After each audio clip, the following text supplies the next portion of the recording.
Hello, this is Dylan Moore of IRETA TV, which you can find at ireta.tv. This is part one of a three-part series on my theory of intellectual self-defense.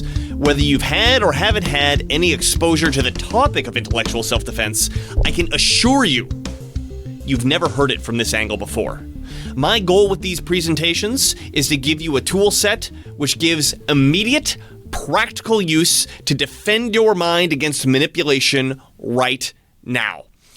Each of these parts will likely take somewhere between 1 and 2 hours, maybe even a little bit longer for part 3, so we could very easily stretch into the 6-hour mark or maybe even more. If that's too long for you, then you might be listening to the wrong podcast. However, if you enjoy such lengthy shows or like to digest it in chunks, then buckle up, because this is going to be a wild ride. Let's get right into it. All right, so what do I mean by intellectual self-defense? Just what is it?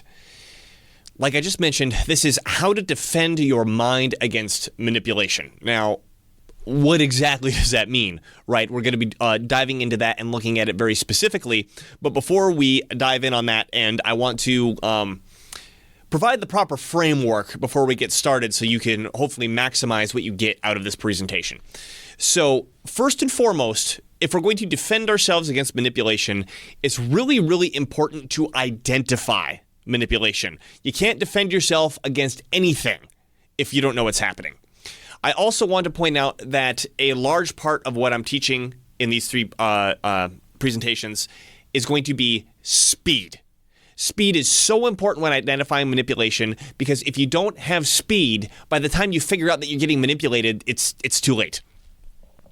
Then I also want to focus on action. It's not enough to just identify what happened. We'll talk about this more, particularly in part one here. But if you identify someone who's manipulating you and then you say, hey, you're manipulating me, well, they know that. Duh, that's what I'm doing. So I'm sure a lot of people have this experience. You point out that someone is being fallacious or being manipulative or contradicting themselves, and they just don't care. What do you do about it? There's action involved, and we're going to talk about what that action looks like. I mentioned this before, that this is supposed to be immediately practical. I know if you take a class on formal logic, I mean, you could take a quarter at college. It could take a month if you find something online. There's books you got to go through, and all that stuff's great. I'm not criticizing any of that stuff. But in terms of giving you, like, boxing gloves right now that you can immediately start punching with, it's too slow. I want to give you something that you can take and go off to the races right when you're done with this, or even, like, I hope that partway through this, you're even garnering enough stuff to take home and use right away. And that something like a formal logic class will help bolster this. But I want to give you the bare bones framework so you get it as fast as possible and let something else like a formal logic class be a supplement. Learning quickly, I just talked about that. I want you to be able to learn this quickly. And I do want to emphasize, you will not see the world the same after this. I'm going to show you a way to identify people who are manipulating you that you didn't even know was happening. And you won't be able to unsee it. And I guess I should warn you, you may end up with some destroyed relationships out of this once you find out that you have a parasitic relationship with somebody, where the other person is the parasite, and when you decide to have them stop, they're not going to go quietly. So, on the topic of parasite and the topic of manipulation, I want to start off by asking a couple questions here, which is, who controls what you want? Who controls what you think or what you believe? Who controls what you tell yourself? Who controls what you let others who controls what you let others tell you? I guess that doesn't actually make sense. But what do you let others tell you? It stands by itself. And then, most importantly, how do you act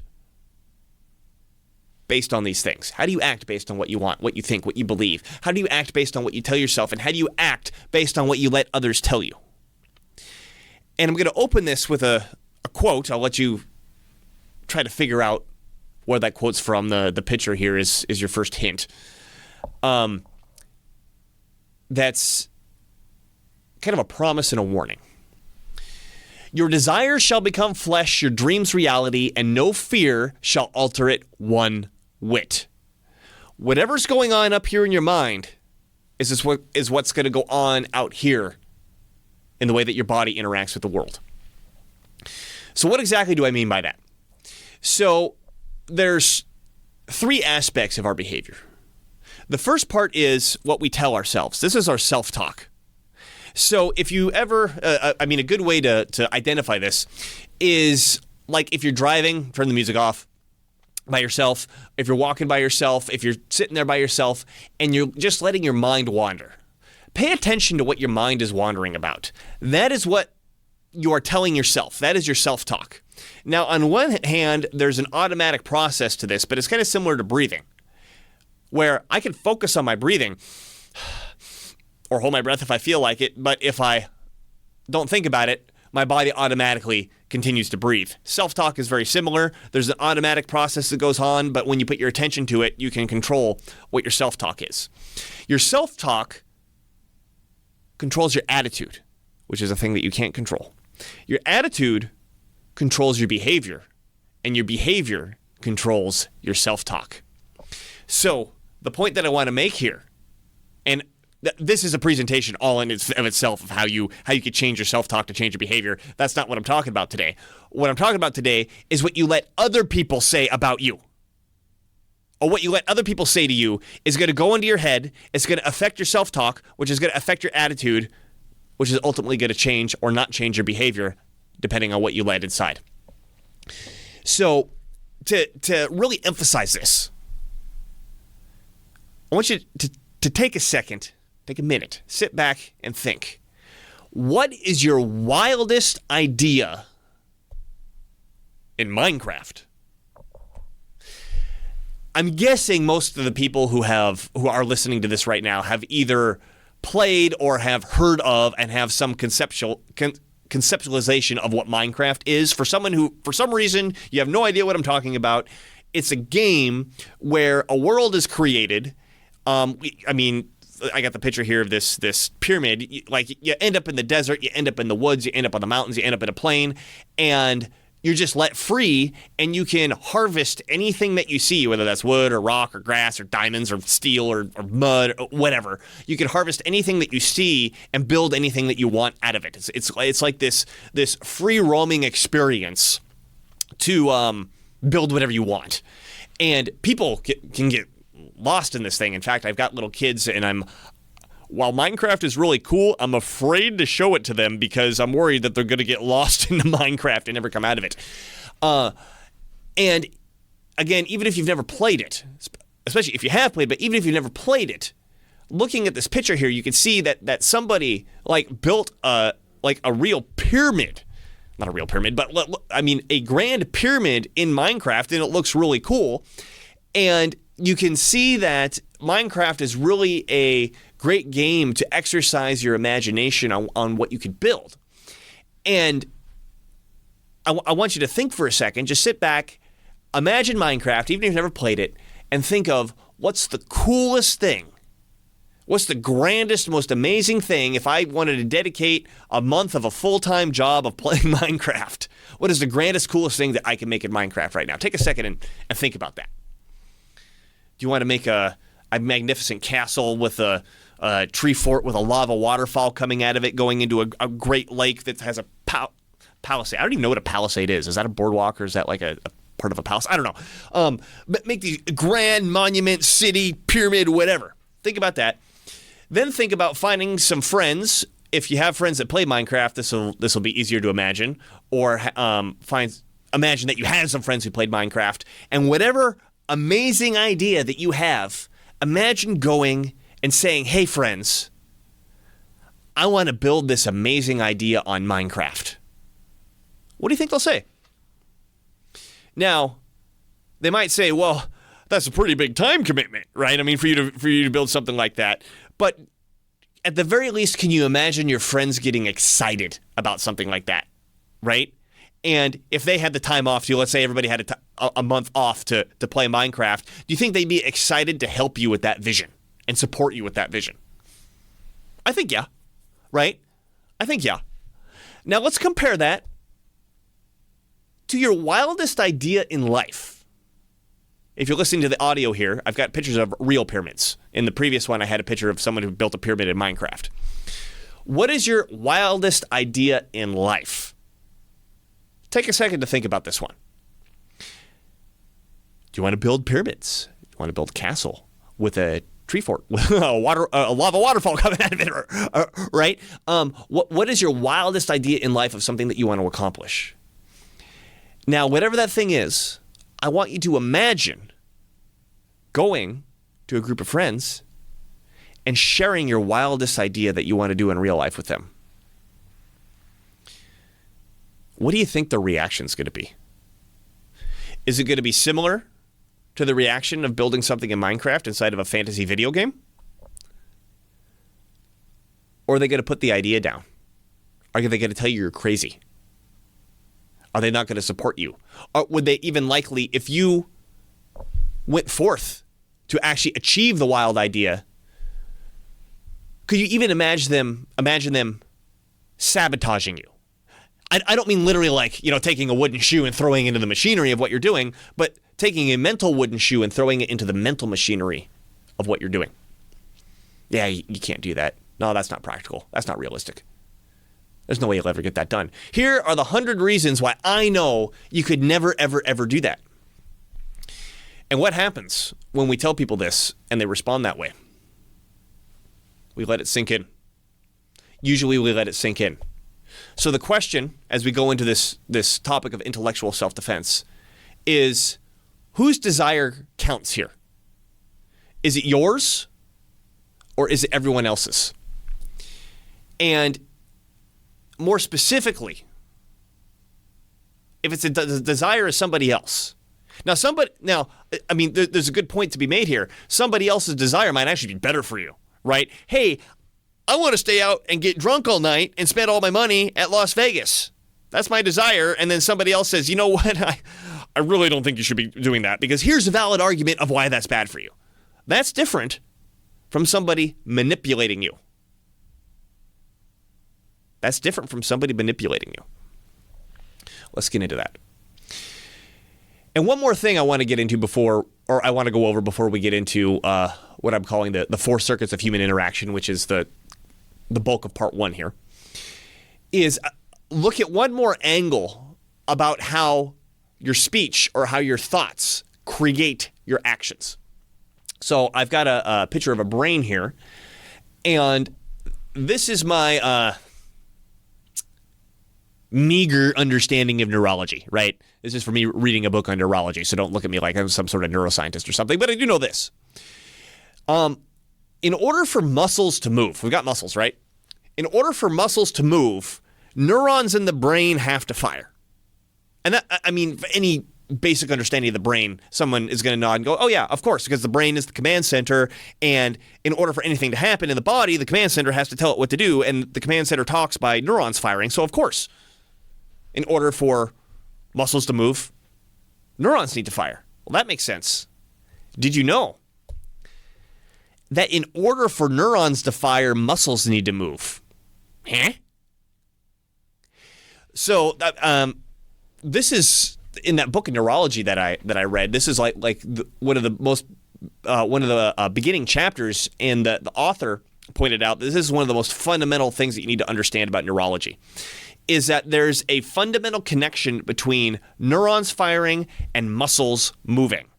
It's so intertwined that living species that don't move don't have brains. Let me say that again. Species that don't have locomotion, ways of using muscles to move themselves, they don't have brains. And he even gave an example. I can't remember the name of the animal. There's some animal in the ocean that spends the first half of its life moving around the ocean, and then at some point grabs onto a rock or something and becomes stationary. And it has a brain at its first half of its life, and in the second half of its life, it eats its own brain. It digests its own brain because it doesn't need it anymore, because it's not moving anymore. So where I'm getting with this is that thinking itself requires muscle movement. Thinking itself requires muscle movement. We've got this idea in Western civilization that there's this massive gap between the command center of the mind and like this robot body that like whoever's inside the brain has these little levers and controls what goes on here. These things are much, much more integrated than that, to the point where thinking itself requires muscle movement, and I could show it to you right now. Let's do an exercise. So I'm sure everybody has tried some like form of meditation or some sort of clearing your mind exercise, and you've probably tried clearing your mind by going, okay, don't think. I'm gonna think about not thinking. And I'm sure everybody has had the same effect of trying that, which is it really doesn't work. Trying to force yourself to not think just causes you to think more. I'm going to give you a secret on how to clear your mind. Oh, I don't want to put that up yet. Instead of thinking, don't think. And you don't have to do this right now. You can prove this to yourself later, or pause it right now. Try this right now. Is sit down, take a deep breath, close your eyes, and instead of thinking, don't think, just recognize, observe what you're thinking about, whatever comes to your mind. And whatever that thing you're thinking about is, recognize that somewhere in your body, it's likely going to be in your head and your face, by the way, from practice. Somewhere in your body, likely in your head or your face, there's a tension associated with that thought. And instead of trying to push the thought away, relax the tension. And when you do that, you'll notice that the thought goes with the tension. And what becomes more interesting is that you'll find that there's a deeper thought and a deeper tension. And if you're able to relax that one, there's a deeper thought and a deeper tension, and a deeper thought and a deeper tension. Now, I don't know if it goes all the way down where you get to some point where you're completely not having any thoughts at all. I've never attempted to get that deep, but one thing that I find is that the tensions start off in my head and in my face, and if I'm able to get the thoughts away that are associated with all the tensions in my head and my face, I actually start finding them in my body, and those are much, much more difficult to just relax and make go away. But the point here is not a meditative exercise. The point that I'm trying to show you is that the connection between what's going on in the mind and what's going on in the body is so direct that body or thought, mind movement, literal movement, I guess if neurons are firing, that is literal movement. Mind movement cannot happen without something happening in your body in reality, right? What you let go in your mind is what happens in this body. Again, let me say that again. I've hit this from a couple different angles. But whatever you let go into this mind is what's going to happen out in this body. You need to have a filter.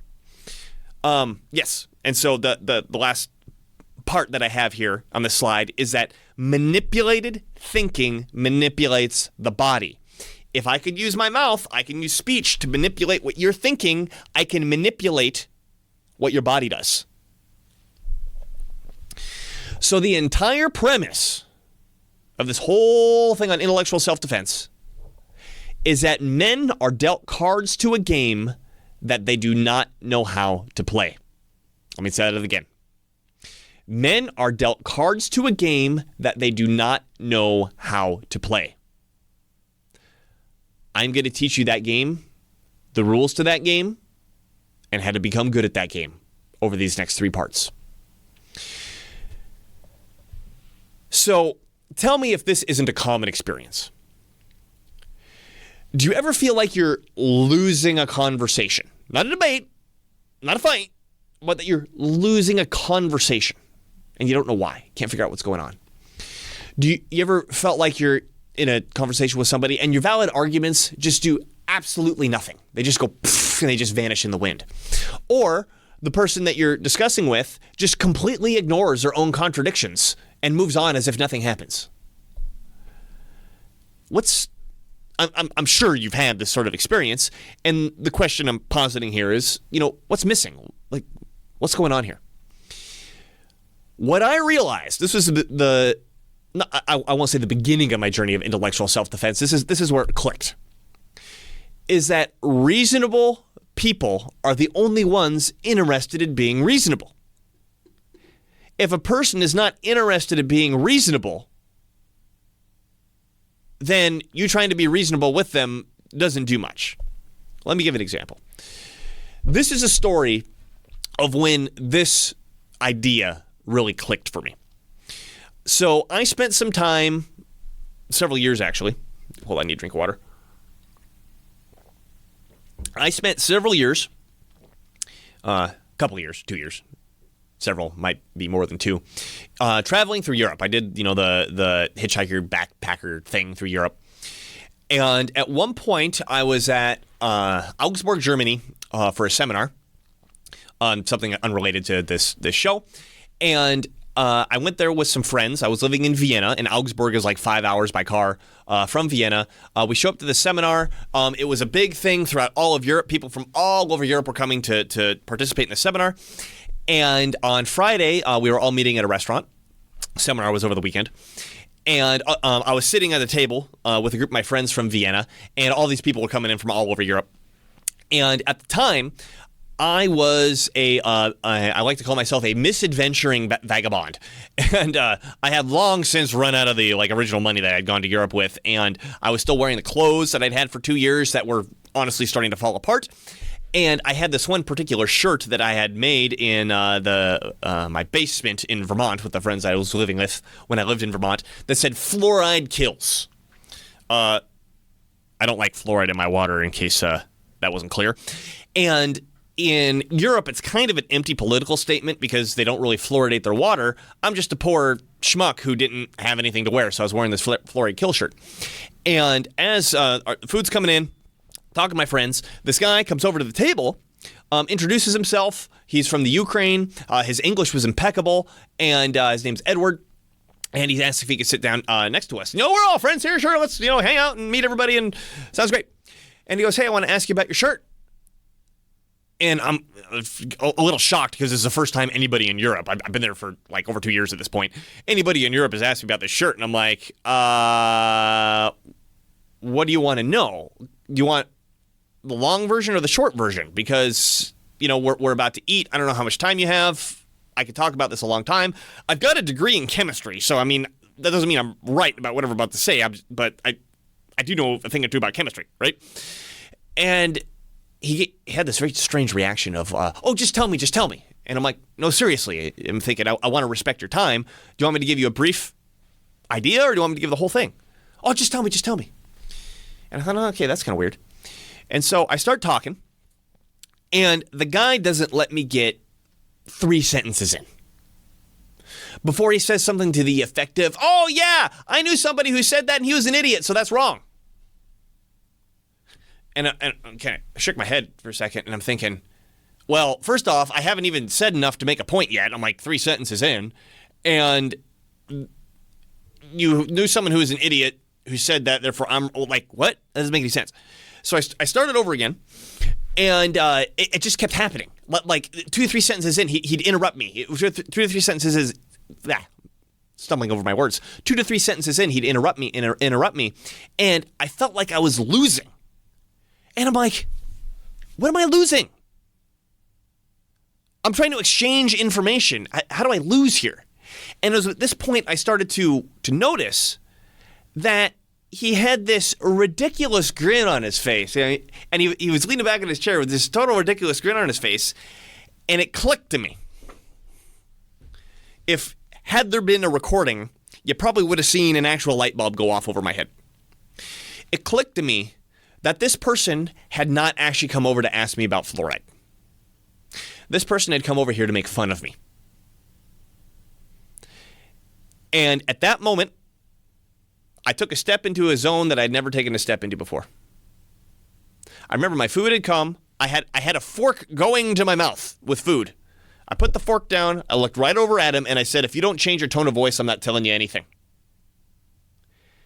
Immediate tension at the table. And you see the shock on his face. And then he says, "Oh, no. I just want to come here and ask you about your shirt. I want to ask about fluoride." I said, "If you don't change your tone of voice, I'm not telling you anything." And we went through several iterations of this. he said something like, "Oh, hey, you're taking this too personal. I just want to ask for some information. Oh, hey, you're kind of being mean to me. I'm just coming over here. Whatever." And then it was like the fourth or fifth time he did this, I raised my voice. If you don't change your tone of voice, I'm not telling you anything. The grin melted off of his face. His posture slumped over. He became very quiet, and it wasn't long before he stood up and excused himself and went back to his other table. And for the rest of the weekend, because I bumped into him several times over the weekend, he was nothing but polite to me.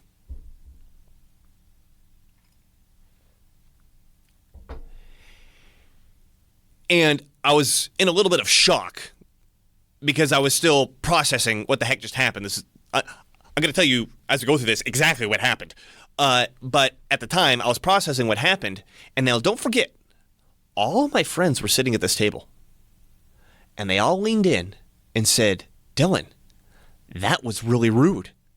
He came over here and asked for information, and you started yelling at him."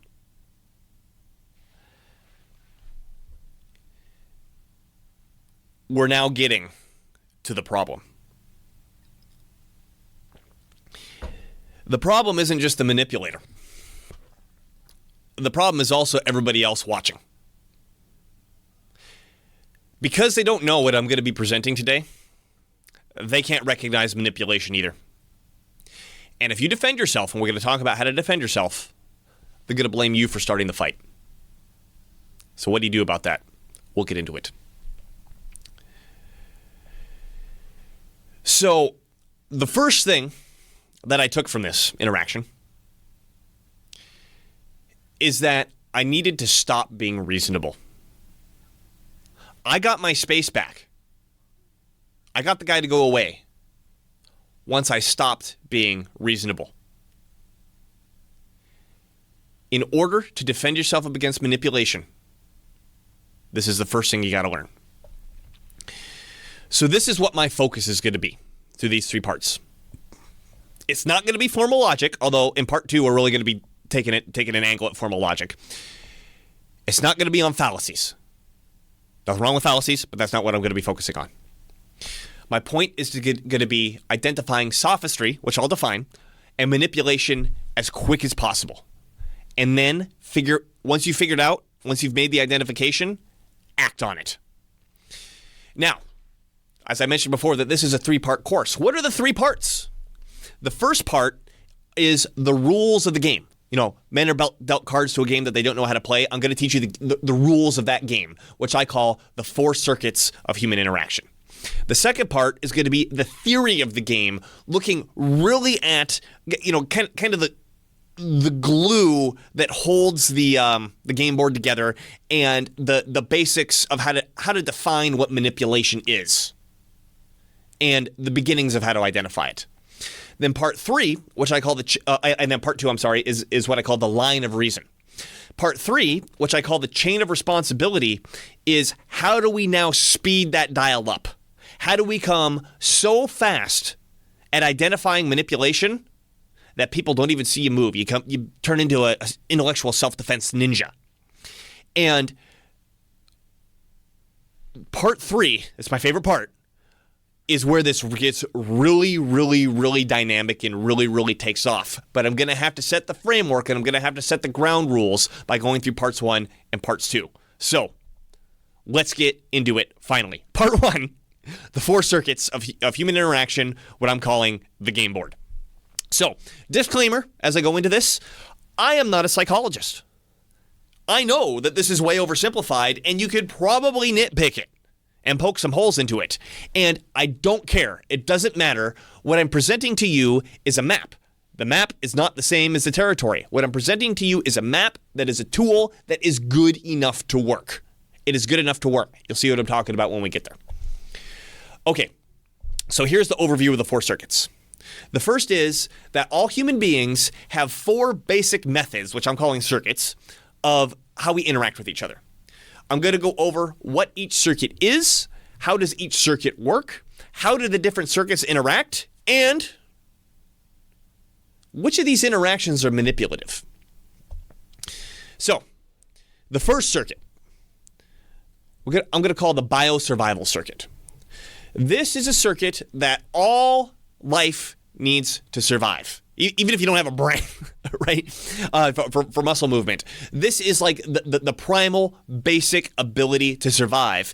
And this is how we move on the physical plane within physical reality. And it exists on one dimension, which is either we can go towards something or away from it. Right? I mean, if we talk about everything in kind of like a coordinate system and things are moving within a coordinate system, that's kind of the most basic way to describe everything. When something moves, it either gets closer to something or further away from it. I guess you could move tangentially and you're staying the same distance away, but you get what I'm saying. So this is needed for survival. And there's no feeling associated with this. There's no thoughts associated with this. I got a picture here of a lion chasing a zebra. Presumably, the lion's hungry. The lion's not trying to dominate the zebra. It's not trying to rule the zebra. It doesn't hate the zebra. The lion's just hungry and needs to eat it to survive. And on the zebra's end, the zebra's not like, oh, I'm so upset because I'm oppressed. Oh, this lion won't leave me alone. The zebra's like, I need to run to live. Right? The lion approaches, the zebra retreats. Okay? No thoughts, no feeling, just movement. Humans and any other life is born with this. And I think it's important to point out, like, well, there's a baby. What if the baby can't move? I mean, the baby moves its arms and stuff, but a baby can't walk and get its food or whatever. Yes, but the baby can cry to get you to move. The baby can get you to approach to take care of its needs. Think of a tree or a plant that's in the shade and grows to get the sunlight. Think of like a protozoa. Same with sunlight. Neither needs to get into the sunlight or get away from it because the sunlight will kill it. Right? This is very basic survival stuff. And within this circuit, there is no sense of time. You don't experience time. And anybody who's ever been like in an emergency situation can probably attest to this. When I say emergency situation, I mean like a combat zone or a house fire or something like that, where your body just takes over and suddenly you find yourself, 5 minutes later going, how the heck did I just get from here to there to here and did whatever I did in between? You didn't experience any time because you had a very, very first circuit interaction of survival. Excuse me, a first circuit experience of survival. Now, so reiterate, the circuit exists where we can utilize the circuit on one dimension, which is approach and retreat. Moving on to the second circuit, calling this the emotional dominance circuit. So this circuit also exists on one dimension, and that dimension is either submit or dominate. Now, you can very well see that this is an emotional thing, and this circuit is all concerned about order, hierarchy, and dominance. Pecking order, excuse me. I got a picture of two chickens here that look like they're squaring up. I own chickens. I can tell they're not actually squaring up. They're just standing next to each other. But it kind of looks like they're squaring up, and it's a good indicator or a good visual for pecking order. So in the realm of before I get to that, humans acquire this, in quotes, around the ages 2 or 3 when they become a toddler. I think that it essentially comes out when the toddler has the ability to say no, because the ability to say no is something like the birth of the ego, right? Because when I say no, that's me differentiating myself from everything else. So if the parent talks to me and says do this and I say no, I'm showing that I'm different from the parent. I have my own ego, my own sense of what needs to be done. And I'll get that on the next slide. So, and on this circuit, we can start to feel time. Right? I'm bored. This is taking too long. Can't conceptualize time yet, but I can feel time. Now, the second circuit is all win-lose interactions, which makes sense when you look at the dominate-submit thing, right? If I dominate, I win. If I submit, I lose. That's it. And I think a good way to think about this is like a wolf pack. I got a picture of a wolf here. In a wolf pack, you got an alpha wolf, or even a dog pack, you got an alpha dog. The alpha dog tells the other dogs what to do, and that's it. The alpha dog dominates, the other dogs submit. There aren't any committees, there's no discussions, there's no debates, there's no, chair of the floor, there's, I second the motion, none of that sort of stuff. It's just, I say, you do. Submit, dominate. That's it. Yeah, there's no discussion or debate. And what's very interesting about this, I mentioned this in my story with Edward, is posture is a big indicator of what's going on the circuit. If somebody has a strong posture, shoulders back, head up, chest out, vertical posture, that is an open sign of dominance, versus somebody who has a slouched posture, which is exactly what happened in that story, right? He starts out with this great posture because he's making fun of me. He's dominating me. Once I challenge him and I won, his posture went over.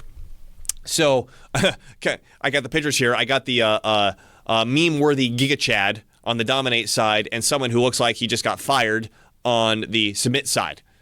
Great posture, slouched posture. One small thing before I move on to circuit 3. So when I mentioned back here, humans, in quotes, acquire this around ages 2 to 3. So this is where this oversimplification comes in, right?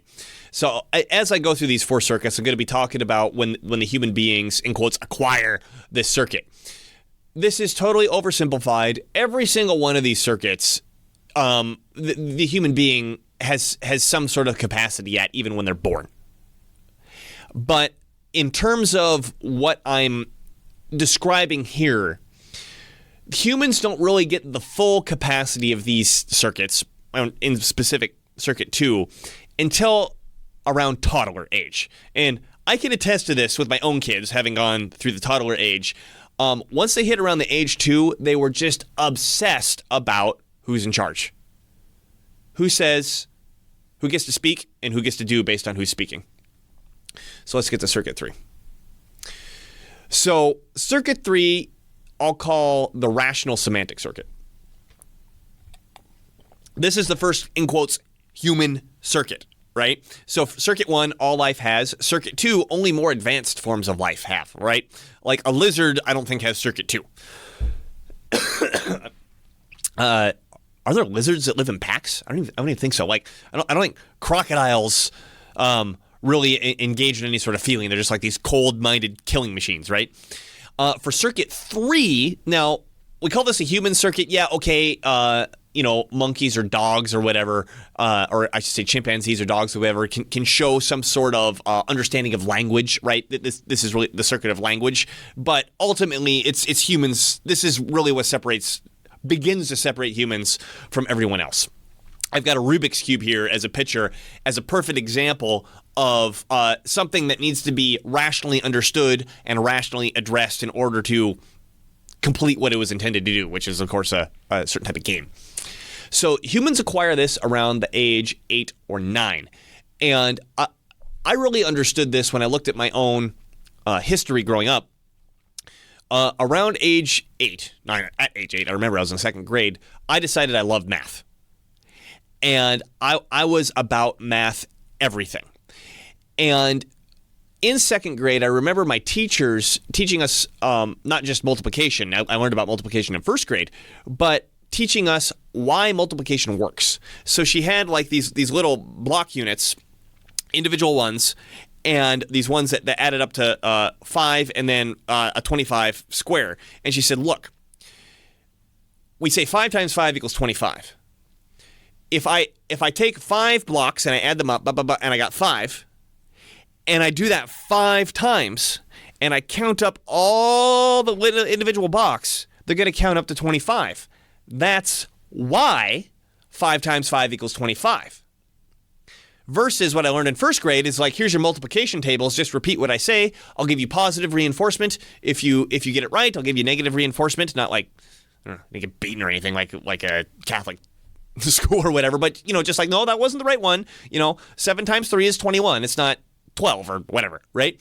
But in 2nd grade, I was given the understanding why multiplication works the way it does, right? That's the difference that I'm talking about between, or at least the simple version. We're going to get into this much more complex in a bit. This is the difference that I'm talking about from circuit 2 to circuit 3. And I think roughly, I'll say ages 8 or 9 is when this starts to really click in the human being.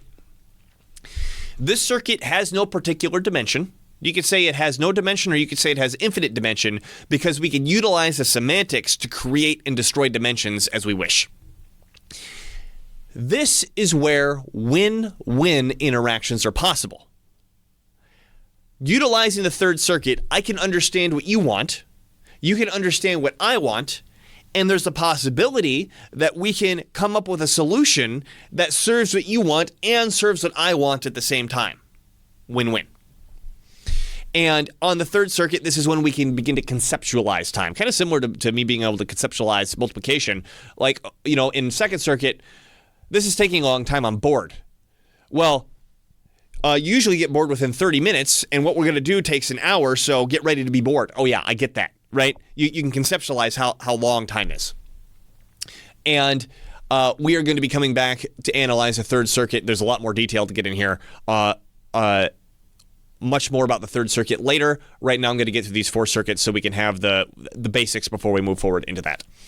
So moving on to the fourth circuit. I'm calling this the moral taboo circuit. This is, we're back to something that operates on one dimension, and on the both sides of that dimension, you have good or right on one side or wrong and evil on the other side. This is a circuit that takes in moral considerations, that addresses taboos, that can wrap its mind around sexuality. And this is where the is becomes the should. In the third circuit, we talk about what is. What is 5 times 5, right? In the moral circuit, we ask stuff more like, well, what should we use multiplication for? This is, again, in quotes, acquired around puberty. Now, I want to emphasize something here, which is I'm not saying that at the age of puberty, the human being knows what's right and wrong. I'm totally not saying that at all. What I'm saying is the human being now can conceptualize what right and wrong are. It's very easy to get the wrong thing in the right category and the wrong thing in the wrong category, or the good and evil category. That's what the next point that I had up here. Conceptualization does not mean proper understanding of what is right or what is wrong. And in relationship to time, the fourth circuit makes us feel pressure from time. We're pressurized by time. What that means is you have a finite life, and there are certain things that you're supposed to accomplish within that finite life. I feel pressured, right? I'm almost 40, and I'm not married or have kids yet. Whoa, man, what do I do about this? Something like that. Now, because this is a comprehensive presentation, I want to look a little more deeply at the connection between sexuality and morality.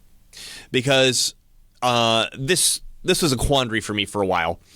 And it wasn't until I listened to Jordan Peterson's presentations or his series on the Bible, which, since I am not a fan of Jordan Peterson, I think he uses a lot of words to say a lot of nothing. And going back to that series on the Bible, I think he did say a lot of words to say a lot of nothing. But on this point in particular, I think he had a good point. And this has to do with analyzing when Adam and Eve ate the fruit of the tree of knowledge. And so I'm gonna read from this passage from Genesis. This is Genesis 3, 1 through 11. Because I think this gets at what this connection is. So this is from the King James Version. Now the serpent was more subtle than any beast of the field which the Lord God had made. And he said unto the woman, Yeah, hath God said, Ye shall not eat of every tree of the garden? And the woman said unto the serpent, We may eat of the fruit of the trees of the garden, but the fruit of the tree which is in the midst of the garden, God hath said, Ye shall not eat of it, neither shall ye touch it, lest ye die. And the serpent said unto the woman, Ye surely shall not die, for God doth know that in the day ye eat thereof, then your eyes shall be opened, and ye shall be as gods, knowing good and evil. And when the woman saw that the tree was good for food, and it was pleasant to the eyes, and a tree to be desired to make one wise, she took of the fruit thereof, and did eat, and gave also to her husband with her, and he did eat. And the eyes of both of them were opened, and they knew that they were naked. And they sewed fig leaves together, and made themselves aprons. And then they heard the voice of the Lord God walking in the garden in the cool of the day. And Adam and his wife hid themselves from the presence of the Lord God amongst the trees of the garden. And the Lord God called unto Adam and said unto him, Where art thou? And he said, I heard thy voice in the garden, and I was afraid, because I was naked, and I hid myself. And God said, Who told thee that thou wast naked? I always wondered about this. Why is it that Adam and Eve eat of the fruit of the forbidden tree that teaches them the knowledge of good and evil, and the first thing that comes to the mind is, oh, I'm naked? Is it evil to be standing there naked? Is this just some weird taboo that the ancient Hebrews had, that you shouldn't be naked, so they just incorporated it into an arbitrary mythological story about the creation of humans? Or is there something more to this? And I think there is something more to this. Because when you go through puberty, your ability to reproduce is basically gets turned on, right? Whether you're a man and now you can ejaculate, or you're a woman and now you start going through a menstruation, the parts of your body that basically you're using to urinate, right? The parts of your body that you didn't really have that much of an understanding of, you now suddenly realize that these are very, very, very important parts of my body. That they are related to the future of humans. These are needed to create more humans, to have more humans, because we're all going to die at some point. And if we don't use them to make more humans, then we won't have any humans. And they are very, very delicate and very, very sensitive. Very, very delicate and very, very sensitive and very, very vulnerable. Right? I mean, particularly for a man, right? If we're naked, it's just hanging out, ready to be smacked and have us rolling on the ground, wincing and crying. So, when they get the knowledge, of good and evil, they realize that they're naked, but I think what they're realizing is that they're vulnerable. And when you realize that you're vulnerable, and vulnerable being, you realize how you can be hurt, you also realize how you can hurt somebody else. Well, what are we going to do about the fact that we really have the ability to hurt each other? And it's emphasized by the fact that we have these exposed parts that are super duper sensitive and can be hurt, are vulnerable to being hurt very easily. Well, we're going to have a moral discussion to figure that out. Right? I think that's the connection between sexuality, puberty, and the fact that you start to be able to conceptualize right and wrong at that point, because the sexuality, the reproductive organs show a vulnerability that forces you to interact with the fact that, hey, we're vulnerable to each other. How do we deal with that?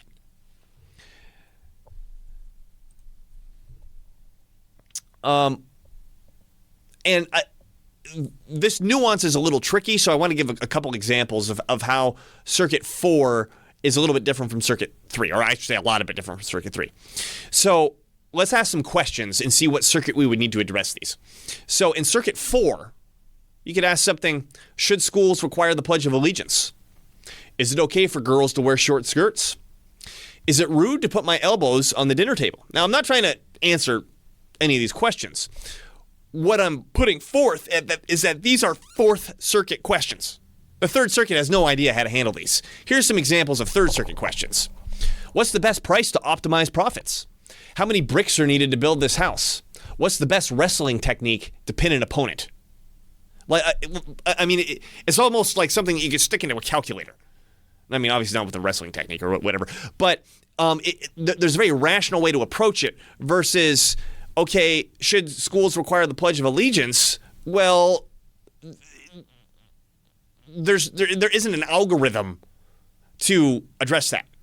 Do you guys see what I'm getting at here?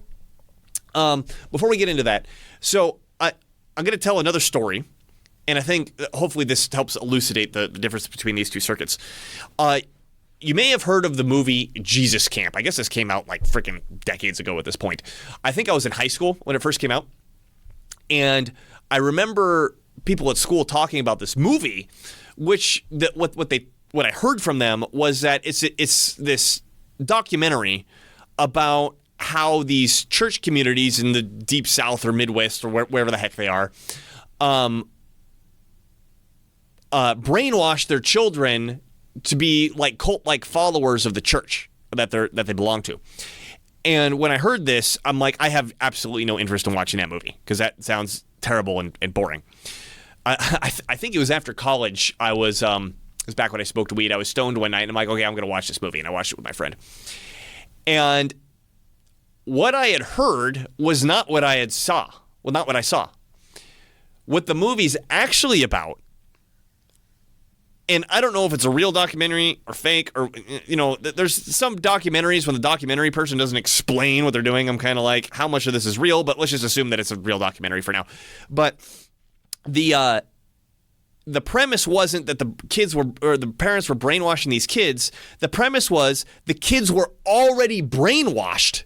And the Jesus Camp, is where all the kids came together, and it was like they tried to out brainwash each other. Or like show that they who's the most brainwashed. And the adults, there was definitely adults at the camp. I mean, these are like 7, 8, 9, 10-year-olds, maybe 12-year-olds in there.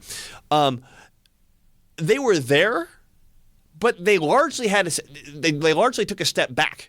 So I mean, make sure the kids go to bed on time, make sure the kids are fed, make sure they're safe, that sort of thing. But they let the kids have their own thing going, and yeah, I mean, like this like Pentecostal thing where they get ecstatic and start rolling on the floor and speaking in tongues, and they had these like 8, 9-year-old kids doing this, or I should say they were doing it on their own, and parents just watched. There was this one part where it was like this one-on-one interview with this. I mean, the girl couldn't have been older than 9. This little girl who goes on this diatribe about how pop stars like Britney Spears are bad role models for little girls because they do things like, they wear skimpy outfits and dress like sluts and stuff. And I'm not saying I disagree with her, but, I'm stoned, I'm sitting on this couch and watching this thing. Like, again, I'm surprised at what I'm watching versus what I heard about this movie. But I remember deeply thinking, that girl has no idea what she's talking about. That girl doesn't have the slightest idea what she's talking about. She's just repeating what her parents told her. Because she's 9 years old, how can she possibly understand the implication of what it means for a girl to wear a short skirt or to be slutty? And that's the example I'm trying to give here of the difference between the Third Circuit conceptualization and Fourth Circuit conceptualization, right? Is that if that girl was 13, she would understand what she was talking about. Maybe not very well, but she could at least grasp the concept. That girl couldn't even grasp the concept because she had no understanding what it meant to dress to be slutty, and there's no way she could have it until she had the bodily changes where, she's now also a sexual creature, right? When she reaches puberty. So enough of that. That was I wanted to take that time and really look at what the Fourth Circuit is, because it's pretty nuanced between the Third and the Fourth Circuit if you don't take the time to look at the differences, because I want to have a clear understanding and a comprehensive understanding of these things moving forward. So I've gone over the 4 circuits, right? We got Circuit 1, which is on one dimension, approach and retreat. I got the picture of the lion chasing the zebra. Circuit 2, submit or dominate. Either I submit to what you want or you submit to what I want. I got the picture of the Giga Chad to show the posture about what domination posture looks like. We got Circuit 3, which has no particular dimension. We can use semantics and language and speech to create or destroy dimensions however we want. And then Circuit 4, and then I got the Rubik's Cube for that to conceptualize Circuit 3. Then for right, or Circuit 4, we've got that on one dimension, which is right and wrong. And then I've got actually, I meant to mention this earlier. To symbolize that, I've got a cross and an upside down pentagram, which somebody watching this might say, hey, wait a minute, you're breaking that down too simply. That's the point, It's just not like it's not easy to say this is what we should be doing and that is what we shouldn't be doing. We'll be getting a lot into this more in part 3, but just because somebody goes through the form of looking like they're doing good or goes through the form of looking like they're doing evil doesn't mean they're actually doing good or doing evil. Again, we'll talk about more of that in in part 3. So here's the 4 circuits. There are 2 core principles of how we interact with each other with these 4 circuits. The first principle is that in order for 2 people to communicate, they must engage each other on the same circuit, right? If I want to have a rational conversation with you and you're running away, we're not having a third circuit interaction, right? We're having a first circuit interaction because you're running away. Now, up until this point of the presentation, even if you've never thought about things this way, I probably haven't told you anything really shocking, right? You're like, okay, well, this is maybe a little oversimplified of how the personality is broken up into these different ways that we can interact. But yeah, I mean, that seems like if I had asked you to sit down and think of these things on your own, you probably would have come up with, something that looks similar to this. This next part is the part that you're missing. This next part is where we're going to leverage and jump off from. The second principle is if 2 people are attempting to communicate on different circuits, the person on the lower circuit defines the interaction. I'm going to say that again. If 2 people are on different circuits, the interaction that you're having is defined by the person on the lower circuit. The upper circuit does nothing. Let's look at some examples. So let's compare the first circuit to the second circuit. Let's say I'm shouting at you, trying to dominate you, get you to do what I want, and you're swinging a baseball bat at me. Are we having a second circuit or a first circuit interaction? We're having a first circuit interaction. My shouting is no match for the baseball bat. Okay, now let's say I'm shouting and you're trying to have a debate using logic and facts and reasoning and all that sort of stuff. Are we having a second circuit interaction or a third circuit interaction? We're obviously having a second circuit interaction. Let's compare the third circuit to the fourth circuit. Let's say I'm trying to have a conversation, talking snake, right? We just read the passage of the talking snake from Genesis. I want to have a conversation about the moral implications of Christianity and the Bible, right?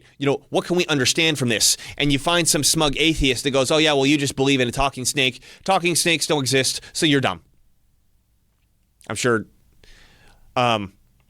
you've either been on one side or the other of a comment like that.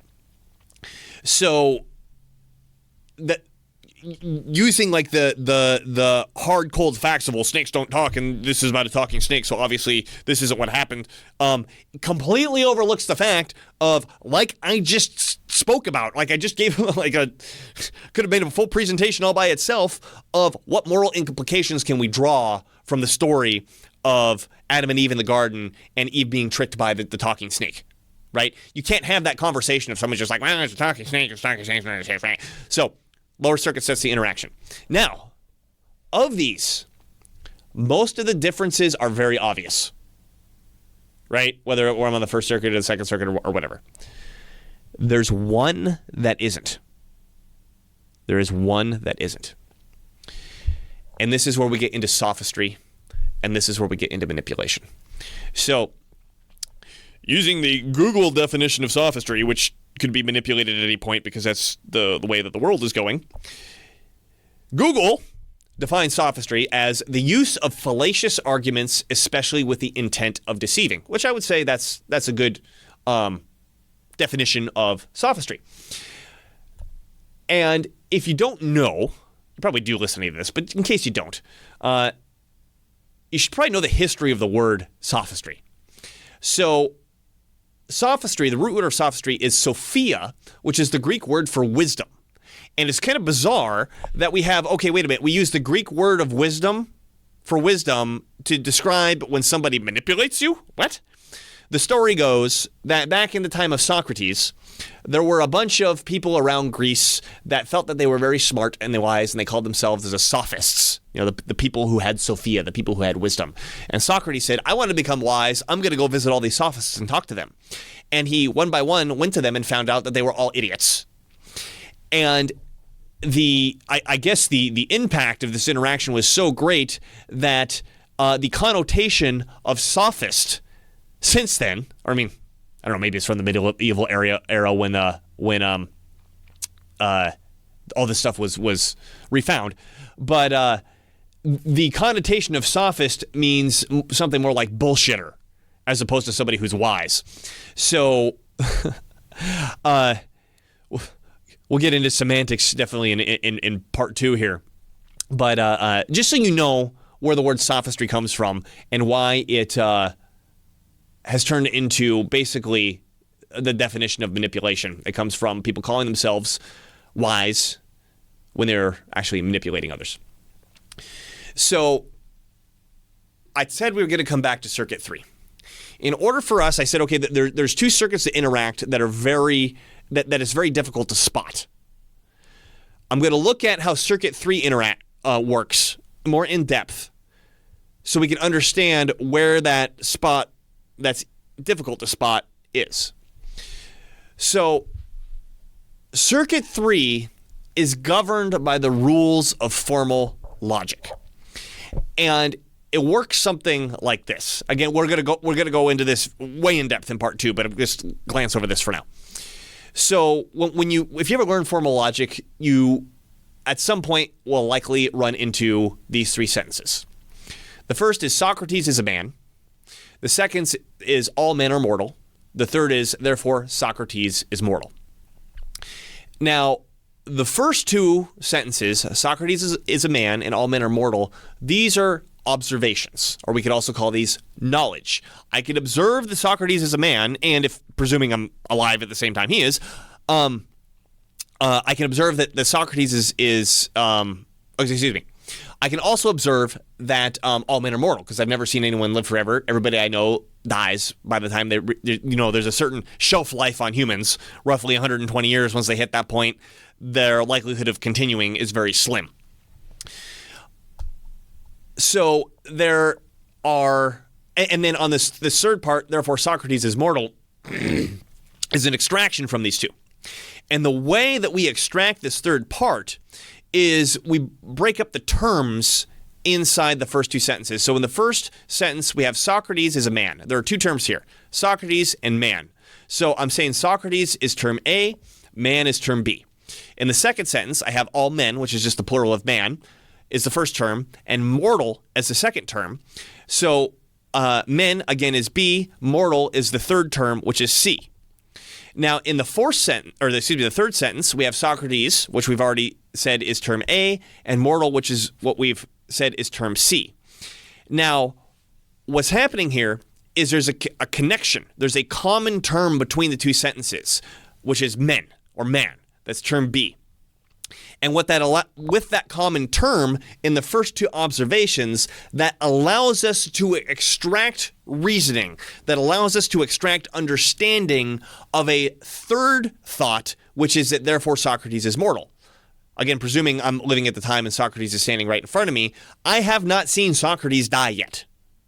But because I've observed these 2 other things, I can infer, I can deduce that Socrates too is mortal and one day shall die. This is called a syllogism. This is how we formulate ideas. This is how we formulate conceptions on the third circuit using the syllogism. Now, like I mentioned, the rules of circuit 3, they're governed by the rules of formal logic. And understanding is drawn from knowledge. Or another way to say that is reasoning is drawn from observations. And strangely enough, this actually kind of works like multiplying fractions. If you're a mathophobe, I'm sorry, this is not critical to you understanding this, but I am going to go over it anyway for people who do like math, like me. So before we said, let's going back to the previous slide, we've got Socrates is a man, A and B, all men are mortal, B and C, therefore Socrates is mortal, A and C. So we could say A is to B, which is our first fraction, as B is to C, because this kind of works like multiplying fractions. If you ever multiply a fraction, if you got the same thing on the top and the same thing on the bottom, they just cancel out. So we cancel out the B's, and we get, therefore, as A is to C. This is called a ratio. And this is where the term rational comes from. Human beings are the rational animal. We can utilize ratio to extract understanding. Do you see this? I know I'm going through this. I mean, this is a pretty fast way to go through this. But we can, with a common term, we can use ratio to develop understanding and deduce things that we're not able to observe from immediate observations or from immediate sense data. And really quickly, I just want to say Circuit 4 operates pretty much the same way as Circuit 3, except is becomes should. So, for an example, all men are moral creatures. Moral creatures should worship God. Therefore, men should worship God. You can exchange the is for should, and it works a similar way. And also, I want to point out something here real quick. At no point in this presentation am I talking about how you get from is to should. You can talk to somebody else about that, right? You can talk to a philosopher or a priest or a theologian or whoever how we get from is to should. I'm just pointing out that they're there and that Circuit 4 works syllogistically like Circuit 3, except you have should instead of is. Now, when we look at the syllogism, using syllogisms is how we use logic. Like I pointed out, we create a ratio with syllogisms, which leads us to the word rational, which is just another way of saying reasonable. Well, by definition, if we're not using syllogisms, we're being irrational or illogical or unreasonable. You follow me on this? When this happens, we call it a fallacy. Now, I said the focus here isn't fallacies, and it's not, but we're going to be alluding to them in a couple places here. Traditionally, we call this a fallacy, which is a incorrect reasoning, as it would be another way to term it. Now, if Circuit 3 and 4 require following certain rules, what happens if we don't follow the rules? So remember, Circuit 3, this is the logical circuit, and as we talked about before, this is a circuit where win-win happens. And right below it is Circuit 2, or I should say, let me say it this way. If we're not at Circuit 3, we've broken the rules that allow us to communicate on Circuit 3, where else can the interaction go? There's no place else to go except Circuit 2, which is win-lose. There's nowhere else to go except Circuit 2, which is win-lose, which is dominate and submit. I call this the 3-2 slip. And remember, the lower circuit sets the interaction. So what's going on here, the 3-2 slip, is I'll get into that. I want to do this slide first. So what happens, again, based on Principle 2, what happens when Circuit 2 and Circuit 3 collide? Any questions? For people listening to this on audio, I got a picture here of Muhammad Ali just after he knocked somebody out in a boxing ring, and I turned it into a meme where Muhammad Ali is Circuit 2 and the guy who just got knocked out is Circuit 3. When Circuit 2 and Circuit 3 come in contact with each other, Circuit 3 gets annihilated. It gets completely annihilated. Circuit 3, you could Circuit 3 yourself until you're blue in the face. It will do absolutely zero to somebody who is engaging in Circuit 2. So let's come back to the definition of sophistry, because the definition I gave before, while accurate, it's kind of vague and doesn't really tell us much. Here's my definition of sophistry utilizing the language of these four circuits. Sophistry is the act of appearing to engage with somebody on the third circuit, which is win-win, when in reality engaging on the second circuit, which is win-lose. This is a chameleon technique. I got a picture of a chameleon right here. This gives the person all the benefits of dominating you without the risk of you retaliating. This is someone pretending to engage you in a discussion. This is someone pretending to engage in debate. This is someone pretending to be rational when in reality, they're not. Think back again to Edward coming over to my table. Were we having a rational discussion? No, we were not.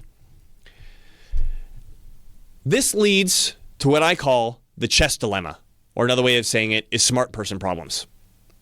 Smart people are skilled at being reasonable. Kind of comes with the territory.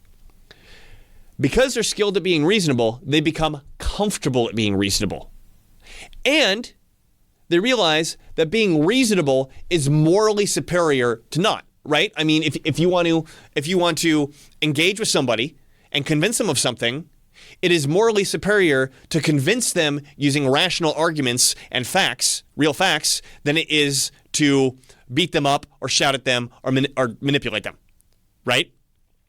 So smart people are comfortable and feel morally superior when they are staying reasonable. This is a huge problem, and it's the wrong thing to do. The reality of the situation is that being reasonable in a fight, and I don't mean this would apply to a physical fight as well, but being reasonable in an emotional fight causes you to lose by default. Let me go back to the picture of Muhammad Ali. You lose by default. If you try to engage someone who's on circuit 2, you try to engage them on circuit 3, you will lose by default. You will get nowhere. It will accomplish 0. In order to understand this, I want you to understand this. Chess has strict rules just like formal logic. In chess, you've got a strictly defined board, even a strictly defined orientation, like the white piece has to go on the right? Or the right square has to go on the right. You have strictly defined pieces, just strictly defined rules, how those pieces can move, and a strictly defined definition of what you have to do in order to win the game. Now, let me ask you. If I got a chessboard in front of me, and I'm not following the rules of chess, am I playing chess? If we got a chess set in front of us, you're playing chess, you're following the rules, and I'm making stuff up. I'm putting pieces back on the board. I'm moving the knight or a pawn from one side of the board to the other when they can't move that far. I'm taking your pieces off the board. I'm taking 2 turns in a row. Am I playing chess? Obviously not, because I'm not following the rules. Logic is the same way. You have to follow the rules in order to be logical. Now, what most people do, let's go back to the chess metaphor, is when the other person starts making up rules to chess, knocking pieces over, taking them off the board, moving out of turn, stuff like that, what smart people do is they lean back and go, I really better bring my best chess game to this or I'm going to lose. This guy's really good. I need to really focus and really, really be good at chess. Well, if you were to do that in an actual situation with a chessboard, you just look like an idiot. Because the game is no longer chess at that point. The game is, I get to make up the rules and you don't. Which is a form of domination. I decide the rules, you have to follow them. So again, I'm reiterating this. If we're not playing logic, which is win-win, what else could the communication be? It's a fight. It's a fight, which is a win, lose, dominate, submit interaction, right? If we're not following the rules of circuit 3 or circuit 4, the communication has nowhere else to go except down, which is circuit 2, win, lose. Let me give an example. This is a little private for me, or a piece of my private history. So if I get a little hyped up about this, it's personal. So when I came back from Europe, I was like 27. I ended up staying with my dad for about a year, not that long after that. I came back with like no money in my pocket, didn't have a car, didn't have a job, didn't have any clothes, freaking nothing, right? And so I stayed with my dad, and my dad disappeared out of my life when I was 14. just up and vanished. My parents divorced when I was 4, so I only got to see my dad every other weekend. And then when I was 14, I didn't even get that. He vanished, and I've never gotten a clear story as to what happened. And he appeared 14 years later. And so I'm in a situation where, I needed a place to stay. I wanted to stay with my dad. And when I was a kid, I worshiped my dad for all the faults that he had. And, maybe deep down, I was hoping that this would be an opportunity to catch up with my dad and fill the hole of where a father should be. And while I was there, I could tell that my dad really felt bad about this. And that he wanted to make it up to me. He didn't say it. I could just tell by looking at the way that he watched me. However, when he tried to help me, he would do it with like this little stuff. And I'm not making this one up. It was stuff like I'm in the kitchen, putting food on my plate for dinner, and he runs over to the kitchen and pulls a fork out of the drawer, which I'm 6 inches from, and hands me the fork to help me. In quotes, help me. Well, I mean, that's not helping. It's just annoying. Like I can open the drawer and get my own fork, right? You're not really helping me by doing that. But I could see what he was doing or what he was trying to do. But I was, at the same time, I was frustrated because this is pretty annoying. And I mean, my dad's continues also to be an alcoholic. And he's been an alcoholic my whole life. I don't remember him ever not being an alcoholic. And it's like, Dad, if you want to help me, how about you stop drinking? You tell me what happened for the last 14 years, right? That'll help me. Like, don't. What's this shit about running and grabbing me a fork before I can do it when I'm literally within arm's reach of the silverware drawer. So this went on for a while, and at some point I brought it up to him. I'm like, hey, can you stop this sort of thing? And his response every single time was, I was trying to be polite. I was trying to be polite. And as a result of this, my dad didn't stop. He didn't change his behavior. So, I don't think I was thinking like this at the time, but going back, I could see this was part of the process of how I decided to act the way I did. So let's look at what's going on here syllogistically from this like dry Third Circuit perspective that I gave before. So my argument goes something like this. My father has done something upsetting to me. If somebody does something upsetting, they should stop. Therefore, my father should stop doing the thing which is upsetting me. Now, I'm not saying that this is accurate. What I'm looking at here is whether or not that this is a valid syllogism.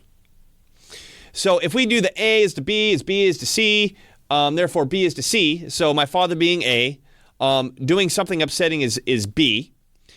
So my father has done something upsetting to me. That's A to B. Sentence 2, if somebody does something upsetting, which is B, they should stop.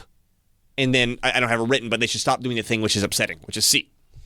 Therefore, my father, A, should stop doing the thing which is upsetting me, C. So if we have A as to B is to C, therefore A is to C, that checks out. Valid syllogism. Now, that doesn't mean it's a correct argument. I'm just saying it's a valid syllogism. Let's look at my dad's, in quotes, argument. My father has done something his son claims is upsetting. My father was trying to be polite.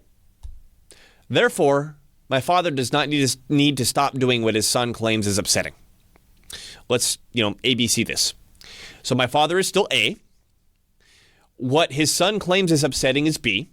That's sentence 1. And sentence 2, father is still A.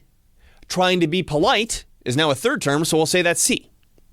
Therefore, this is a third sentence, my father is A, and he does not need to stop what his son claims is upsetting. That's D. So if we use the same ratio, we have A is to B as A is to C, therefore A is to D. That is not a valid syllogism at all. So we've got me making an argument, which again, I'm not saying the argument's right. I'm just saying it's a valid argument. And my dad responding, I was trying to be polite. That is not a valid argument, as shown here. Now, the question becomes, Dylan, this looks so innocuous. Your dad was trying to be polite. He's trying to be nice. He's trying to help you. Is this really a fight? So let's look at this divorced from the fancy syllogism, observation ratio talk.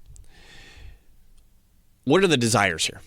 My dad's desire is that he continues his behavior. My desire is that my dad stops or changes his behavior. These two things cannot coexist. We can't have both of these happen at the same time. If my dad's argument is valid, then my dad gets to continue his behavior unchanged, and I need to change my behavior to adjust to him. Or we could say it differently. My dad's desires would dominate 100%, and my desires would completely submit with no logical argument to back it up. This is 100% a Second Circuit interaction. This is 100% a Second Circuit interaction. And going back to what I said at the beginning, you're not going to see the world the same way after this. We're going to get into this even more on part 3. But people are manipulating you with the most innocuous, little, tiny things and sayings. And it's stuff like this. And you can't even see it because it looks reasonable. It looks reasonable. He's trying to be polite. Being polite's good. So it must be good that he's being polite to you. What's the problem? Now, the problem is he's being manipulative. His desires dominate, my desires submit. Without a valid reason. Sometimes there's a valid reason why your desire should dominate and my desire should submit, right? But it requires a third or fourth circuit valid argument in order for it to be valid. Was there another point that I wanted to make? Okay, I'm gonna come back to that. Okay, so I want to talk a little bit about sophist behavior. This is what I've noticed as I've started to apply these sorts of things. I'm going to tell you in a second how I ultimately dealt with my dad on this. Actually, no, I'm going to tell you now. So this first thing is a sophist will run away when challenged. This is exactly what my dad did. Is eventually I had enough of this and I pointed it out to him. I'm like, Dad, I'm tired of dealing with this. I don't remember exactly what I said, but essentially like, we're having a fight and I don't want to have a fight, but you keep saying this and the fight continues, so let's fight. He just walked up and left the room. He would just walk up and leave the room. And this is it was the same thing like Edward at the table. He just walked up and left. When you challenge somebody, when you figure this out, that this person is pretending to be reasonable, they're pretending to be Circuit 3 or Circuit 4, they're pretending to be reasonable, but they're actually trying to manipulate you, which is a form of domination. If you stop being reasonable and go down to that Second Circuit and meet them on that Second Circuit, they have somewhere else to be, man. They have got somewhere else to be, and the reason is that's not what they signed up for. What they signed up for was I get to dominate you and you don't fight back. You got that? That's the chameleon technique. I get to dominate you and you don't fight back. That's what I signed up for. And I'm not going to say this is 100% of the time, but maybe 99.99999% of the time. If you fight back, they're going to go pick on somebody else. They have got somewhere else to frickin' be, man. Because ultimately they're cowards. If they weren't cowards, they would just openly come out to you on the Second Circuit. Think of Edward. Fuck you. I think you're an idiot because your shirt's stupid. He would have just said that to me. No, he had to do this thing of pretending to come over and be nice. And, I want to ask you about your shirt. And, there's people sitting around and watching the whole thing, so now I can humiliate you in front of these other people who happen to also be your friends.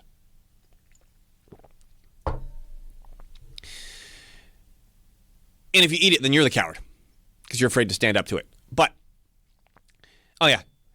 why do people engage in sophistry then? Because it works. It works. I get to dominate you and you don't fight back. It's great. It works. Yeah, you get all the benefits of domination, no risk of retaliation, and we need to go back to the audience here because this is really important. And I mean, this is like one of the more potent tools of the sophist, is that generally people don't understand any of this. That's why I'm making a damn presentation, so people can start understanding this. Because people don't understand any of this, the audience will blame you for starting the fight. If you drop the circuit, and that's what I'm recommending here, I wasn't clear about that yet, is that if you get engaged in sophistry, there's a 3-2 slip, you've identified it. The one thing to not do is to continue being reasonable. If you engage these people on the Second Circuit, the fight becomes clear, and this is when they usually run away. Again, think about what happened with Edward. When I addressed his tone of voice, that's me openly, like, if you don't change your tone of voice, I'm not going to tell you anything. That's an open Second Circuit challenge. Like, I'm not hiding it. Now, when I did the open Second Circuit challenge against his hidden Second Circuit challenge, he walks away, then all my friends lean in and go, Dylan, wow, you were really mean. You started that fight. They didn't see it. So typically, whether someone who engages in this sort of behavior understands this consciously or not, they know that if they start the fight with you and there's an audience, the audience is going to dogpile you if you defend yourself. So how do you deal with it? Easy. You fight the audience too. And here's my experience. If you engage with somebody, they come over to you for sophisticated purposes, and you openly challenge them on the Second Circuit, you scare them off, and you turn around, and the audience goes, wow, Dylan, you started that fight. Openly Second Circuit them all. No. He started the fight, and none of you got it, because you don't understand any of this, and I'm prepared to fight all of you if you want to push the issue. Guess what happens? Nobody wants to fight you.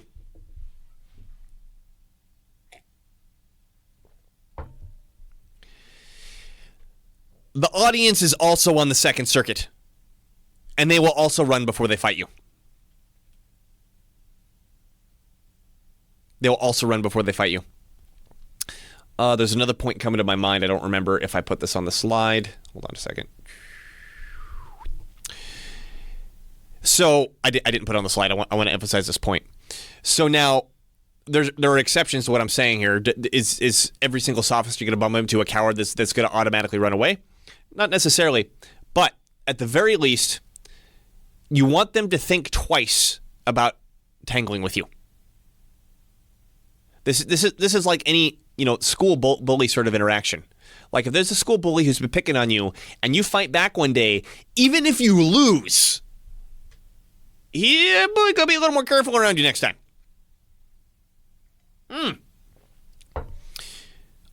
I don't get my kicks easily off on this guy anymore. I think I'm gonna go pick on somebody else. I mean, I might still be able to do it, but I'm gonna have to fight for it. I don't want to do that. That's what's going on, and it's the same with the audience.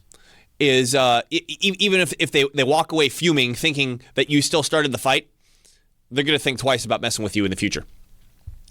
So going on to this, continuing that the audience is on the Second Circuit and they will run before they fight you. Typically, the audience is not interested in the Third Circuit because they don't understand it. If they understood it, they wouldn't have blamed you for starting the fight, right? What this means is that because they're on the Second Circuit, they just follow the nearest alpha, right? I mean, this is like the joke about voting, right? Is that like if people voted in elections based on what rational capacity or whatever, we live in a completely different world. People vote have totally stupid reasons for how they vote because they're not on the Third Circuit. They're not on the Third Circuit. They're on the Second Circuit, and what they do is follow the nearest alpha. I submit to the nearest alpha. So what do? What happens when you challenge a sophist, you get them to run away, and then you turn around and challenge the audience, and they all back down? You just became the nearest alpha. And they will either follow you, or like I said earlier, they're going to be really careful messing with you in the future. And yeah, you're going to garner their support by becoming that alpha on Circuit 2, not by convincing them on Circuit 3. Now, one of the key points of this presentation is that speed is everything. Speed is absolutely everything. I got a quote here from Frank Herbert, who's the author of Dune. This is from the 6th series. On all of Frank Herbert's chapters, he likes to put some cool-sounding quote at the beginning of the chapter. And this quote says, "Logic is blind and often only knows its own past. Logic is good for playing chess, but is often too slow for the needs of survival." That's exactly what I was saying. So, as we continue forward here, I've been talking about the game board, which is the 4 circuits. I've alluded a little bit to like how to act once you've identified manipulation, where you identified sophistry. I haven't talked too much about tricks in identifying it, but I have talked a little about what to do once you have identified it. What I want to emphasize here is that what I'm suggesting is that you radically change your behavior. And it's going to be scary. Because if you're listening to this, this is the first time for you, and you do have smart person problems, you are engaged in the chess dilemma.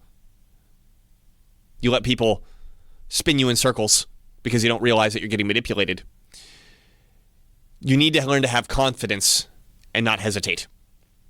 Because the hesitation will kill you. You've been programmed, one way or the other, to really consider what you're saying. Well, maybe I'm not right. Maybe I really need to rethink this and reconsider this. You ain't got time for that. Because guess what? The person manipulating you is definitely not doing that. And if you do that, they simply see it as a form of weakness. So you have to have confidence in what you're doing, confidence in the identification, which we're gonna get to, and confidence in the strategy moving forward, which I'll be talking about that a little bit more later too. It's okay to make mistakes, right? I mean, I remember when I first started putting all this stuff together and I said, okay, I'm going to start engaging people openly on the Second Circuit. It was terrifying. And I kind of overdid it the first 2 times. And it's okay. It's okay. You can always apologize later if you really honestly overdo it. But if you actually have identified a sophist and they're trying to manipulate you and you get pretty intense about it, did you really overdo it? I mean, if you knock out someone who's trying to assassinate you, is that really overdoing it, right? Yeah, don't be nice. Your opponent certainly isn't. And your opponent will often, this is what Edward did at my table, appeal to being reasonable. Oh, I just came over here for some information, man. They're trying to keep you on the Third Circuit. Don't fall for it. They'll act like the victim. Oh, man, I'm just over here engaging on the Third Circuit, and you're smacking me upside the head with Second Circuit interactions. Don't fall for that either. Claim that you're the bully.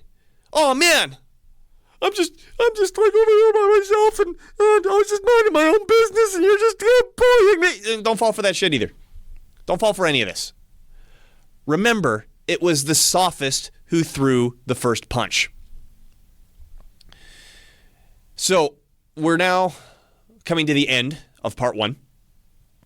This is the conclusion on the 4 circuits. So I've talked about identification and I've talked about strategy. The majority of all 3 of these parts are going to be focused on identification because it's formulaic. I could talk about this formulaically. When it comes to strategy, which is to say what you should do once you've identified it, that turns into a completely different conversation, and honestly is often difficult to have a conversation about in a similar way. Like if you do martial arts, you can't substitute training, right? You can read anything you want out of a book. You can watch whatever you want in a video. You can listen to anybody else talk the way that they can tell you anything in the world. Until you actually practice and test it out, you're not going to learn it. This is very similar. I can give you examples, I can give you theories, I can give you, here's what I might do in that sort of situation, but until you practice it yourself, you're not going to get better at it.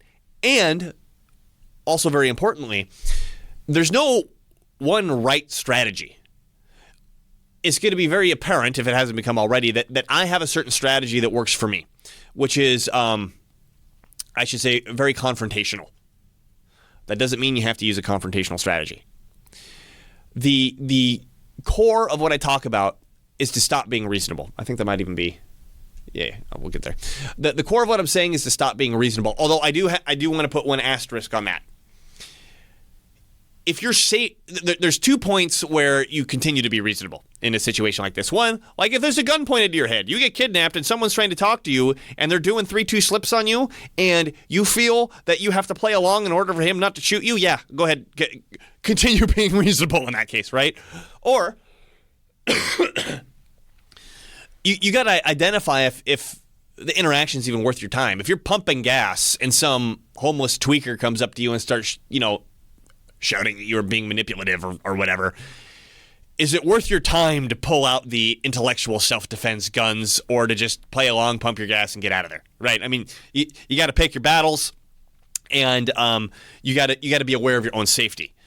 Other than stuff like that, the only way to guarantee that you lose is to continue being on the Third Circuit or to continue being on the Fourth Circuit. And that brings up another point, is that when I say 3-2 slip, and you can tell I'm developing my own terminology here. This is why I need to give this full presentation. When I say 3-2 slip, I really mean 3 or 4-2 slip, because I could be trying to have a moral conversation with you, and again, because the Fourth Circuit works syllogistically, the same thing can happen where we could slip onto the Second Circuit and the situation becomes manipulative, right? So this presentation is largely going to be about identification, the formulaic way that I can show you how to identify manipulation, and then the strategy is going to be a little bit more dynamic. I'm going to input a little bit what I know how to do, but keep in mind this is something that you're going to have to practice and develop your own style for, right? Maybe one style is better than another, but none of them are any good if you don't practice. And one of the reasons I feel so strongly about this is I feel that civilization hangs in the balance on this idea. Because right now, we worship sophists as a society. The more sophisticated, right, the more that somebody uses sophistry and manipulation, the more we shower them with power. We shower them with glory. We shower them with admiration. And fundamentally, I think if people got this, and I don't know what the tipping point is, I think if people got this, we would start seeing a much different society. The audience would stop blaming you. The general populace would stop blaming the person defending themselves from the person who started the fight. Now, I'm going to be repeating this as we get through the 3 parts. And I know I haven't defined a narcissist from a Fourth Circuit perspective, and I'll probably have to do a completely different presentation on this. But someone who's a narcissist, and I mean that clinically, right? I mean, like, there's the clinical definition of a narcissist that engages in certain behaviors and has certain feelings and certain blah.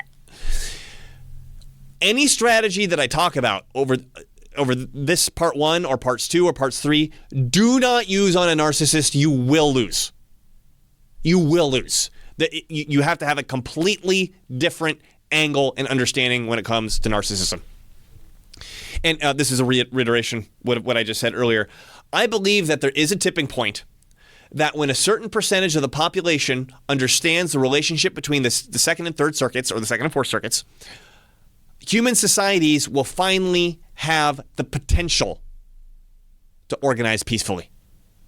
Because right now, we always point to the person who started the fight, the person who defended himself, and say, that's the person who started the fight. Now, a question you might be asking is, am I making this all up? Right? What the heck is up with these 4 circuits?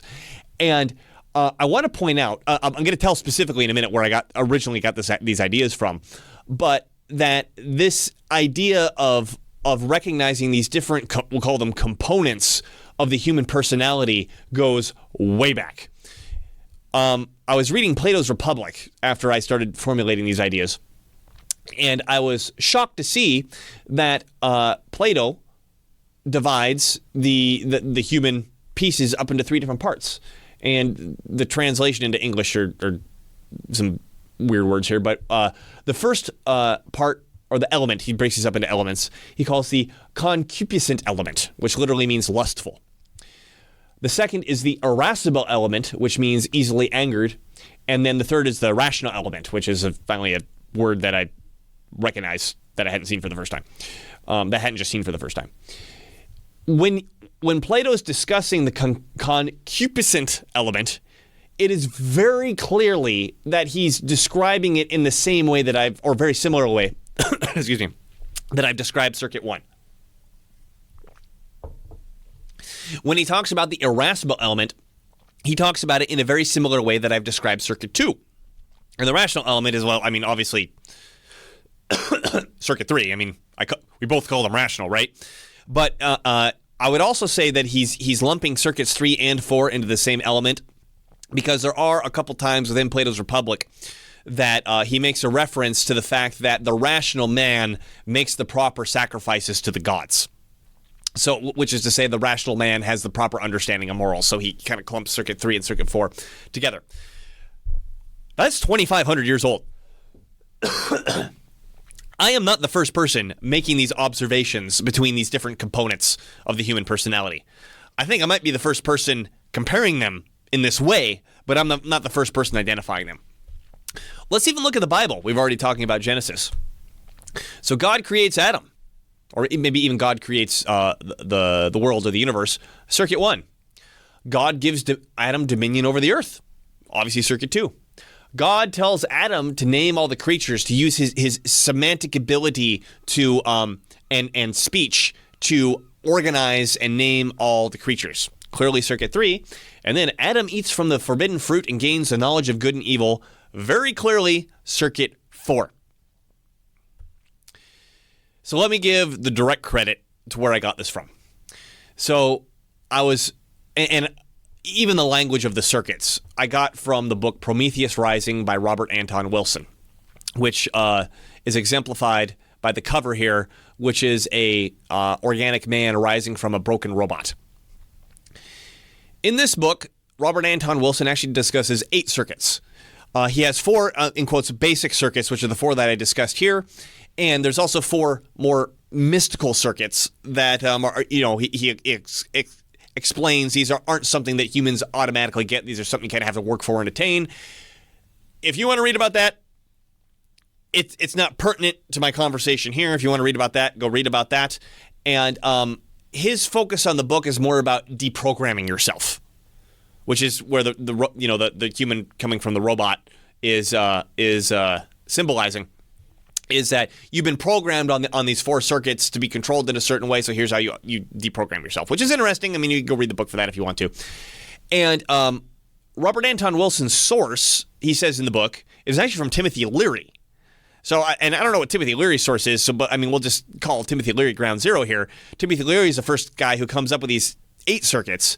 And I got to say, I'm no fan of Timothy Leary. I just want to make that clear here. I know there's talk about whether or not he was a CIA agent who is part of the effort to get LSD and hallucinogenic drugs into the population to make them more easily controllable. I'm not going to comment on that, but the brief amounts that I have read from Timothy Leary, I'm really not a big fan of him. And I'm going to have to say, I turned out not to be a big fan of Robert Anton Wilson. I was a huge fan at one point, especially from reading this book and another book that he wrote called the Illuminatus Trilogy, which is the funniest damn book I've ever read in my life. But when you listen to him with any sort of grounding in reality, he's totally a subjectivist. He comes up with this thing called quantum logic, which he would go back to how I described Circuit 3 and make fun of it because, you're using an Aristotelian logic worldview, and quantum logic is basically saying, well, you can't really know reality, man, which we're going to hit very hard in part 3. But I do want to, A, give credit where credit is due, and B, point out where I've really diverged from where that credit comes from. So if you were to read this book, when Robert Anton Wilson is describing Circuits 2 or Circuits 1 and Circuits 2, what I described is probably fairly similar. We're pretty much on the same page for Circuits 1 and Circuits 2. We really start to diverge at Circuit 3 and completely diverge on Circuit 4. I do believe that there is good and that there is evil, and then it's not completely subjective. And I don't think that our rational capacity is just arbitrary, just purely arbitrary semantics that can be destroyed or created at whim, and they ultimately don't matter. That's the angle that he goes in. I reject that angle, and I go to the another angle, which is reality is real, because, as we'll get to this later, if reality wasn't real, nobody could manipulate anybody anyway, right? So the fact that we are able to be manipulated is evidence that reality is real. Again, we'll cover that in part 3. So, we're not at the end. The next step, we just covered part 1, which is the 4 circuits, where we're really looking at defining manipulation, right? I broke down the components of human interaction and said, okay, here is how these components interact with each other so that people will manipulate. I define manipulation by pretending to be on circuit 3 or circuit 4, when in reality you're on circuit 2, for the purposes of, there's 2 purposes. I get to dominate you on circuit 2, but you don't realize we're having a second circuit interaction, because the person on the lower circuit sets the interaction. You don't realize we're having a second circuit interaction, so you stay on circuit 3 or you stay on circuit 4, and I get to continue to manipulate you without you fighting back. And I know if there's an audience or anybody else watching, they will likely blame you if you try to defend yourself. They'll say that you're starting the fight if you try to defend yourself. How do we define that? How do we begin to observe it? And I talked a little bit about, how to challenge that. And the first thing, point 0, the first assumption in challenging that is you got to stop being reasonable. In part 2, which is the part coming up, is the line of reason. We're going to look in depth at identifying where exactly dominance and submission stops, where manipulation stops and reason starts, and vice versa. Then moving on to the chain of responsibility, which is how do we identify that manipulation fast at lightning speed? Now, I do want to say, as we're going through this, part 2 is going to be the most dry and most boring. I'm going to do my best to not make it dry and boring from an absolute standpoint, but comparing the 3, relatively speaking, it's going to be the most dry. It is also the least necessary to understanding what I'm getting on here. If you jump into part 2 and it's too dry for you to handle, I would recommend, instead of stopping, skip it and go straight to part 3. You'll lose out a little bit, but you'll have enough from listening to parts 1 and part 3, or part 1 and part 3, to understand what I'm getting at here. Part 2 is really looking at the glue, the understanding of how circuits 2 or exact line where circuit 2 starts and circuit 3, or excuse me, where circuit 2 stops and circuit 3 starts. So this concludes part 1, the 4 circuits of human interaction, for the presentation on intellectual self-defense. I will see you on the other side for part 2, which is the line of reason. See you there.